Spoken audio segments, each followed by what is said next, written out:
Hi, guys. You're listening to Humor Me Joy, a podcast that brings you joy, fun, drama, and laughter with your host, Joy Rice.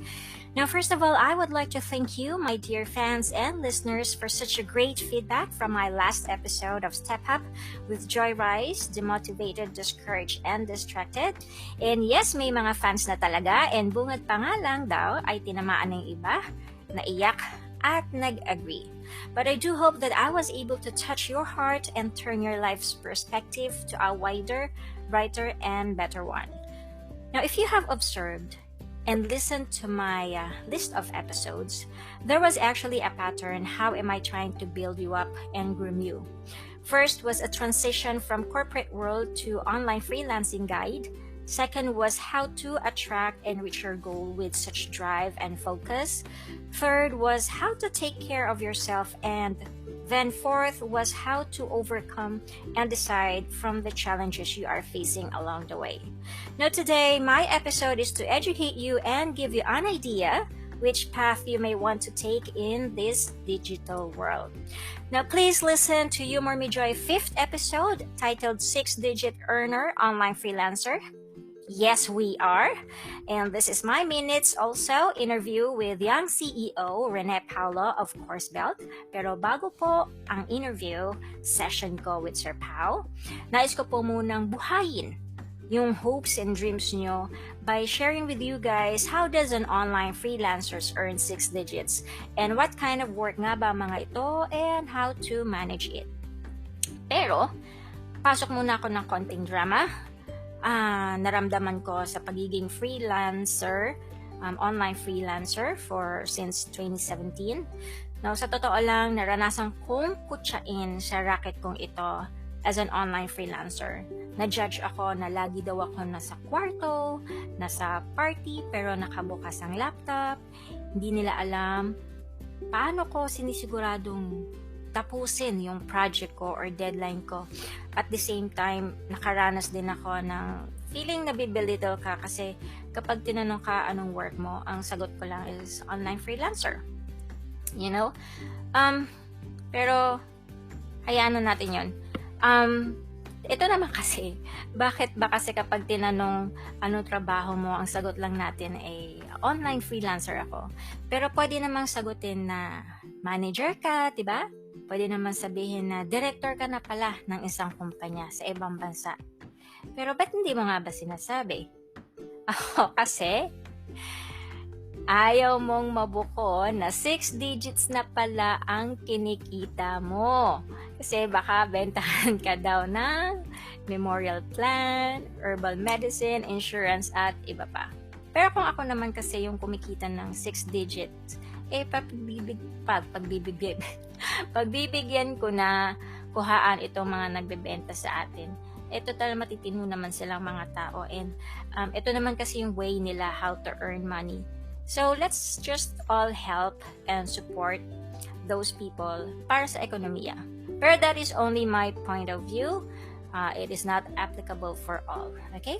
So, tama na kwento. Let me now tell you what my 6-digit earner friends managed to give an input to my episode for today.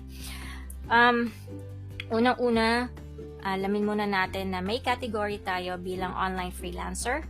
Ito yan as a part-timer, full-time, and project-based. Now, as a part-timer, you really can earn 6-digit. Not because part-timer ka, kala mo kasi parang 2 hours ka lang. Pero pwede ka naman kumuha ng 2 hours sa iba-ibang kliyente. So, pag naipon mo yan, ang dami na. Okay? Pwede ka rin namang full-time lang or project-based. Or actually, you can be all of that 3 in 1. Kaya yan pagsabay-sabayin. Okay? Now, what are those kinds of work that gives a 6-digit figure? Now, yung sasabihin ko is eto lang yung patok na patok ngayong panahon na ito. So, obviously, yung sales nandyan yan, hindi yan mawawala. So, anything base rate plus commission, pasok tayo dyan. Actually, may mga virtual assistant na into sales nakasama sa trabaho nila who are really earning 6-digit figure. Yeah, I know. Marami would say, sales, ayoko yan kasi hindi ako magaling dyan. Well, see, You might not be magaling, but what I'm trying to tell here is that it is really possible to earn 6-digit figure, pero ayaw mo lang kasi i-try mag-sales. Pero again, pwede. Now, kung ayaw mo sa sales, ito naman yung mga options. Right now, ito isa sa malalaki kumita ay pagiging SEO manager. Ano ba yung SEO? Ito, of course, definitely, kuha ka ng international clients. Ano? SEO is search engine optimization. Yan ang ibig sabihin niya. More on focus ka sa mga websites because this is a process of optimizing yung mga content para maging high rank sa mga searches yung mga web mo. Again, isa ito sa patok na patok ngayon, pero madaming areas ang SEO. You can be like a project manager and minsan may commission din siya. SEO outreach manager, SEO tech manager, and mga senior and director leveling pa yan. So there's a hierarchy also. But those SEO can actually earn $15 to $50 per hour. Depende na lang sa package or rates mo and how you deal with it. Okay? Now also we have social media manager. Ang social media manager naman, ito naman yung mga strategy and diskarte and understanding how your content works on social media platforms like Facebook, Instagram, YouTube, Pinterest, and iba pa. Ang tip naman dito ng mga social media manager para makakuha ka ng 6-digit figure is kumuha ka per project. Yung iba per account and per platform. There are really people who ask a separate pay kapag gumawa sila for your Facebook lang, Instagram, or YouTube, or Pinterest, or kung ano pa man. So, pwede mong hati-hatiin yan. Again, nasa diskarte mo how to talk to your client about this. And syempre, how good you are. Alright? Now, pasok pa rin dyan ay pagiging web developer. Ang tip naman dito ay sa pagiging web developer, bukod sa service mo na gumawa ng design or mag-maintain, i-offer mo na rin, of course, ay maging SEO ng kanilang web. Okay? Be or have an SEO service as well. So, yun, iba na yung rate mo or yung bayad sa'yo as a web developer or a web designer, and then at the same time, on top pa yon pagiging SEO mo. So, dito pa lang, buhay na buhay ka na in a month. Kahit mga few clients lang you may want to have in this. Okay? Now, of course, hindi pa rin mawawala dito yung mga graphic designers, video editor, kasi kahit pa may mga Canva pa dyan na nagaganap, iba pa rin ang gawa ng isang graphic designers and editors, lalo na yung madaming nagsusulputang digital type of advertising and marketing to reach the people. Okay? Yun. Now, we have email marketing and yan, isa na yan sa target palagi ngayon, no? Mag-email sa mga tao because we're on all the time, nasa harap ng computer. Now, affiliate marketing, yes, ito yung negosyanteng online ka na madali lang gawin, but however, you need to be strategic and you know yung tamang pagpwesto ng product mo para ma-target mo yung audience mo. Syempre kasi sayang naman yung time na nilalaan mo kung magka-copy-paste ka lang ng copy-paste ng mga gusto mong i-affiliate sa'yo, pero hindi mo naman alam yung mga target mo at nagtatry ka pa mag-paid ng ads para dito, mali naman yung gamit mo, so sayang lang ang lahat. Dito, kailangan sa affiliate marketing is tiyaga and diskarte. Of course, hindi mawawala yung e-commerce and dropshipping, sellers and resellers, online, order processing business. Nako, ito ang daming bumuhay dito, sa totoo lang. Ito ang bumuhay ngayon sa panahon ng pandemya. Okay, either local or international man. And also yung mga international e-commerce, needs people managing their online store, and sometimes they give us a base rate on that plus commission sometimes. So yung mga pumasok sa ang mga virtual assistant na pumasok sa e-commerce specialization, yes, surely they can also earn a 6-digit figure. Okay? Now, also, isa sa mga pasok ngayon, nag-start ito, if I'm not mistaken, a few years back, mga online course creation. Pero noon kasi medyo mahal pa, no? Yung paggawa ng mga short courses online. But now, there are a lot of free YouTube tutorials, but there are people still looking for an online course either for free or paid ones. And of course, there are still people who would like to go with the paid ones. So imagine just one course you made and people like the approach that you did. So pag na-educate na sila and they like your courses, then of course there will be like a testimony how good your course is. There will be a word of mouth, and then andyan na yung social media sharing your courses, and then of course you will gain enrollees in no time, and that is the start of a passive income with 6-digit figure. Okay? Now, some may say, Joy Rice, ano ba yan mga pinagsasabi mo? Wala kaming alam dyan. No, newbie lang kami, or totally wala kaming idea. Well, I am here to educate you with what I know based on my personal experience and with my 6-digit figure friends educating you which trending jobs right now gives a 6-digit figure that can be earned talaga. So, let me quote this advice from my 6-digit figure earner friends, kahit anong work naman talaga, sipag at tiyaga, napaka-importante niyan. Now, bilang online freelancer, ang lagi natin isa sa goal is to get good feedback from our employers, either short-term or long-term job pa yan. Because credibility of the feedback from freelancer sites with good feedbacks, it gives you your confidence to raise your rate. No, hindi ka na magtsatsaga sa $5 per hour, but you could actually get 10, 15 to 50 and more such dollars per hour rate. Now, always there should be a transparency to employers, definitely. If hindi mo kaya yung work, always be honest. If kaya mo magpakabibo sa ibang aspect, then help out your team. And that is fine. Foreign companies pay attention sa mga ganitong details. Okay? And definitely, dedication. If home-based ka, it takes a lot of discipline to dedicate time sa work. Okay?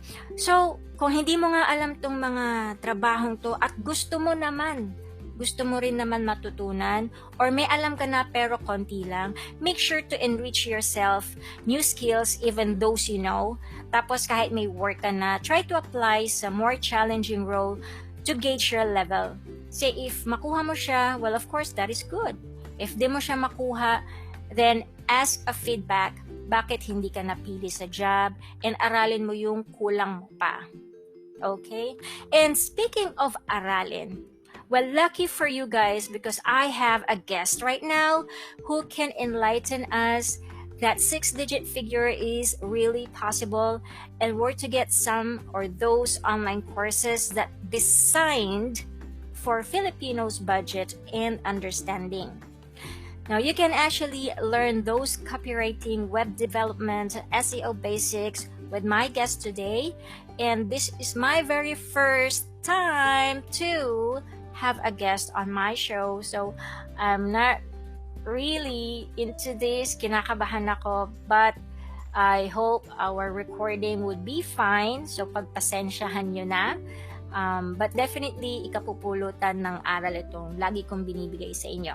So, please give me a few seconds of your time. I'll just call a friend for this. So, ring, ring! So eto na, I would like to introduce to you someone who can validate na kaya nating makakuha ng 6-digit figure bilang isang online freelancer, Mr. Rene Paolo, or as called by his friends, Pao, is a 24-year-old founder of a startup company called Coursebelt. He has 8 years of freelancing experience before he founded Coursebelt. Motivated by his passion for education, he's passionate, God-fearing, and goal-driven. Here's my minutes with Pao. Kunyari friends tayo, sir. So, how are you po? Hi, Joy. Thank you for inviting me here. You know what? I'm really excited na finally magkakausap na tayo. Ayan. Pero so far, okay naman ako. Madami lang ginagawa sa work, pero I'm blessed to be here. Yeah, well, I'm so glad also that I was able to have you on my podcast show, Humor Me Joy. Now, sir, diretsong tanong na ako because I know you're such a busy person. Yeah, validate ko lang, sir, yung mga online freelancing. How are they able to get this 6-digit figure?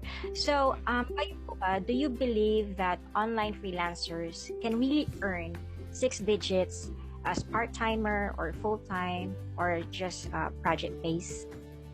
Actually, kahit alin sa tatlo, pwede mong ma-hit yung 6-digit figure. Depende na lang kung paano mo ipoposition yung sarili mo. At syempre, kung paano mo na rin, kung gaano karaming effort yung ilalaan mo. Kasi syempre, di ba, as with anything naman in life, the more effort you put in, the smarter you work, the more you'll reap the benefits. Diba? Actually, hindi lang siya sa pagiging freelancer even if you are working a corporate job or any job at all. As long as you are doing in best, even with the little things in life, marerewardan ka. Exactly. I agree on that, sir. Sipag at tiyaga talaga, no? So, yes, may nilaga. Yeah, at masarap yun. So, sir, anong expertise nyo sa freelancing world na nakapag-bring home the bacon ba ng 6-digit figure? Baka nga 7 sa inyo eh. Alam mo, Joy, madami na akong na-try na freelancing skills, pero one of the most rewarding is yung digital marketing expertise. Kasi you see, lahat ng bagay, lahat ng businesses sa mundo, kailangan nilang matutunan or kailangan nilang magkaroon ng digital marketing na aspect sa business nila. Kasi if you want to reach a lot of people internationally or even locally, the best way to do that and the most cost-effective way is through digital marketing. Yes, hindi na nauso yung billboard, sir. Medyo konti na lang siya. Lahat digital na talaga ngayon. And because more work from home Exactly. Lahat nakatutok sa mobile, lahat nakatutok sa internet, on their desk, laptop. That's correct. Now, and how about, how were you able to achieve it, sir? You see, nothing in life really comes easy. Kailangan talaga ng tiyaga. You really have to go day in, day out, buhusan ng effort. Kasi mag-accumulate yun something in the future. There's really no one-hit wonder. There's no overnight success. Pero you can work on that to actually reach the success that you wanted to have, yung 6-digit figure. Yung iba kasi, sir, nagmamadali na makamtan o makuha to, pero hindi talaga nila alam yung reason behind it. So, with that in mind, ano po ba yung naging struggles nyo and paano nyo po ito napagtagumpayan? Alam mo, I started when I was 16 dito sa freelancing world. And one of my main challenges is yung pagkabata ko, yung inexperience, di ba? Kasi syempre, kung 16 ka, sino ba namang business yung magtitiwala sa'yo? And I think, Joy, a lot of your viewers can relate. Not because they, some are young, di ba? Syempre, dapat na tayo young at heart. I mean, lahat na tayo young at heart. Pero kasi di ba, lahat tayo, we all have to start somewhere eh. And whenever we're trying new skills, whenever we're trying new jobs, lahat tayo kulang pa yung experience eh. And one of the ways para mapagtagumpayan natin siya is to really try it. To read more about it, to study more about it, learn from the experts, tapos i-apply natin kaagad. Hindi lang kasi sapat yung alam natin kung paano siya gagawin eh. Kailangan sinusubukan natin siya kahit pa konti-konti, one step at a time. Yes, kailangan talaga you make this first step talaga. Milestone natin yan eh. Kasi kung hindi mo susubukan, paano mo malalaman, di ba? Anong mangyayari? Hindi mo alam. Dapat mag-risk ka talaga para malaman mo yung sagot. kung kaya ko ba o hindi, o ano pa dapat i-improve. Now, I believe, Pao, na because of these struggles and yung passion mo sa education, you come up with something na para matulungan yung fellow Filipinos. So, ito na yung bilang isang batang CEO at founder ng Coursebelt, naging bunga ng iyong paghihirap at naisip para sa mamamayan. Yes, mamamayan. May you please... lalim ng Tagalog natin dito. Yeah. May you please tell us more about Coursebelt? Alright, so let me give you a short background lang on how we started. So I really have this full-time job in a corporate company. I was working as a sales and marketing supervisor in a local B2B tech company. Tapos, somewhere across May, I think, I got this burden na kasi yung mga friends ko, nakita ko, they're losing their jobs. A lot of Filipinos are losing their jobs. Tapos, lumalabas sila para maghanap ng work. And that's something that pains me. So, I asked myself, paano ba ako makatulong sa kanila without breaking the bank? Siyempre, lahat tayo naghihirap ng pandemic. Lahat nanibago eh. So, how could I help? Exactly. And I remember when I was 16 years old, I was always looking for resources. Paano ba ako makakapag-start dito sa freelance world? So, dahil meron akong ganong tanong in my mind, 8 years ago, naisip ko, baka ito rin yung tanong sa mind ng maraming Pinoy ngayon. Paano ba ako kikita online nang hindi umaalis sa bahay? And that's how we started dito sa Coursebelt. Wow. Now, how can it help our fellow Filipinos to grow with your Coursebelt? You see, Coursebelt is an education company. We provide online courses para makapag-reskill yung Pinoy. So, for example, merong mga taong nawala ng job or halimbawa, gusto nilang mag-upskill pa para makapag-work sila sa bahay para hindi nila ma-risk yung health and safety ng family nila. We are providing the online courses na kailangan nila para ma-earn nila yung skills na yun. So, they could explore the freelancing world. And majority of my online courses right now, I am teaching based on my experience. So, yung lahat ng naging failures ko, sinasabi ko na doon, iniiwasan na natin para hindi nyo na gawin yung mga failures na nagawa ko before. So, new set of failures na yung matatry nyo. And syempre, Sir, baka sabihin nila mahal. Ay, hindi. Walang mahal dito. Mahal ko lang kayo. Pero, yung courses namin, nag-range lang currently from 199 pesos up to 499. Ang dami nagtatanong sa amin when we were starting, ang dami nagtatanong, sabi, scam ba to? Bakit ang mura naman? Palagi namin sinasagot, for us, hindi siya mura in the time of the pandemic kasi yung 199 pesos na yun, for some Filipino families, yun na yung food nila for one day. Kaya ganun namin binavalue yung pricing namin. We're trying to provide it as low as we can para maka-reach out ng mas madaming Pinoy. Sir, so nandun talaga yung passion nyo, no? Serving yung education for kapwa natin na nangangailangan. And we're very glad and thankful na you have come up with this para hindi lang para sa inyo, kundi para sa lahat. Kung sino mang may gusto. Now, sir, with that in mind, any advice for aspiring online freelancers, newbies, and even veterans? Wow. Na, of course, kasi continuous learning tayo, sir, di ba? Right. Or, sir, or Pao, nahiya ako bigla, no? As we go along and grow along, sabi ko nga, nag-i-evolve ang mundo natin. So, hindi porket alam mo na ang bagay na ito, mas stuck ka na lang doon. So, any advice for them para try nila itong courses na to and makatulong sa pag-upskill sa kanila at makakuha ng 6-digit figure? Alright, so my advice to everyone is this: never stop learning, never fear failure, and start today. You see, napaka-importante nung tatlong yun. Siguro kung ngayon iisipin nyo, bakit kaya ganun yung advice ni Pao? Bakit parang ang generic naman? Parang alam ko na yan eh. Pero you see, kahit na gano'n siya kasimple, ma-realize mo na yung pala yung kulang sa atin minsan eh. Kasi hanggat hindi tayo nagsisimula, hanggat natatakot tayo na mag-try ng something na new. Paano kung in-experience ako? Paano kung kulang yung skills ko? Paano kung may tanong sila na hindi ko masagot?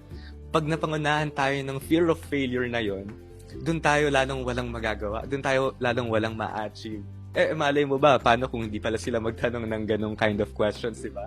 Di Oo nagkaroon nga ka na naman. ng opportunity cost. Nasayang na yung chance of you succeeding in the freelancing world. So, never fear failure. And also, you have to start today. Kasi marami sa atin, palagi tayong nagpo-procrastinate. Even ako, may days pa rin ako na kailangan kong pilitin yung sarili ko to get up early, to, alam mo yun, to really Totoo. work hard. Lahat tayo Yes. dumadaan dyan. Pero yung kailangan mo lang tandaan, one day, at one point in time in the future, magiging successful ka din in your field of work, in your online freelancing venture. Pero yung tanong na lang doon, gaano mo ba kagustong kabilis siyang makuha? Do you want your parents to experience your success? Kasi if so, you have to work faster, you have to work smarter para maabutan nila yun, ma-enjoy nila. Now na, no, sir? Act now. Yes, act now. No? Sa araw-araw na buhay natin, it's always a matter of risk talaga. You have to take the risk with care, of course. Hindi ka naman magre-risk na alam mo yung consequence na hindi maganda yung ibabalik sa'yo. Yes. But for this one, ang risk lang naman is for you to take take up skills or courses like this to help you. Guys, we're informing you about online freelancing world, how to get this 6-digit figure, and si Sir Pao is just validating na you really can if you step up on it, if you start now, and continue to learn and educate yourself. Okay?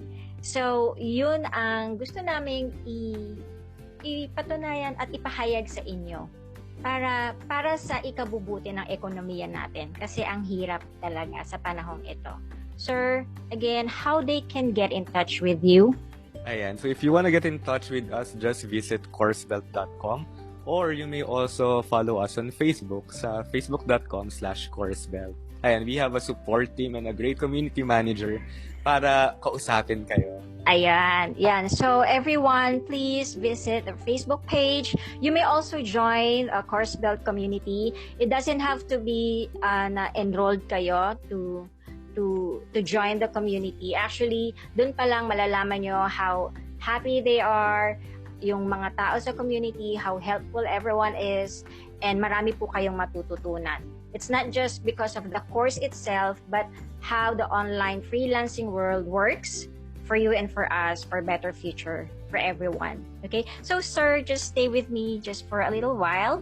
Papatunay lang po ito na ang 6-digit figure ay kaya nating ma-achieve as long as simulan mo now na. So, thank you and thanks for joining me this week on Humor Me Joy with Joy Rice. Please make sure to visit Humor Me Joy on Spotify, Instagram, YouTube, and Anchor FM, where you can subscribe or follow.